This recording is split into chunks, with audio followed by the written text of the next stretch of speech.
Kinukonsidera ng Department of Agriculture ang pagpapalawig ng 60 araw na suspension sa pag-angkat ng bigas ng hindi bababa sa 30 araw para suportahan ang mga magsasaka at patatagin ang presyo habang anihan.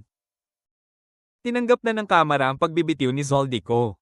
Inihahanda ng DOJ ang Interpol Blue Notice para masubaybayan ang kanyang kinaroroonan habang nagpapatuloy ang mga investigasyon.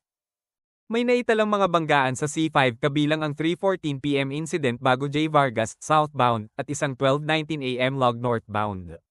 Asahan ng residual traffic sundin ng MMDA reroutes. Pag-asa, umiiral ang easterlies at may low pressure area sa silangan ng bansa. Maaaring magkaroon ng isolated hanggang scattered thunderstorms at naglabas ng thunderstorm advisory para sa NCR ngayong hapon. Ay monitor ang local advisories. May nilad, maintenance ngayong gabi mula 11 hanggang 4 ng umaga sa piling barangay, asahan ng mahinang pressure o pansamantalang outage.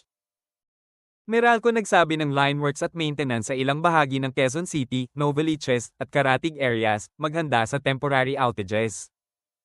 Sa UAAP Season 88, tampok ang DL, SUFEU at USTNU ngayong gabi, abangan ang highlights at updated standings.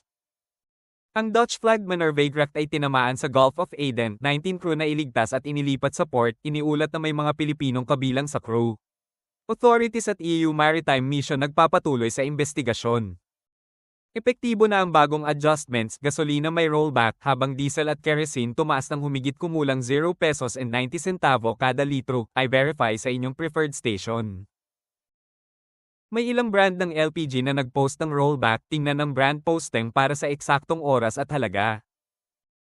FDA nag-issue ng recall sa ilang imported candies at cosmetics na may undeclared allergens, contaminants, ihinto ang paggamit at i-verify ang batch numbers. BSP nagbabala laban sa e-wallet scams, huwag ibigay ang OTP, i-enable ang two-factor. Globat Smart nagpapatuloy sa 5G expansion, at may bagong fintech filings in pipeline. DOH nagpapaala tungkol sa posibleng pagtaas ng dengue cases, panatilihing malinis ang kapaligiran at agad magpatingin sa sintomas. Sundin ng FDA advisories sa recalled products. PSEI nagsara sa 6,026 and 03, tumalo ng 1.22% pagkatapos ng rebound.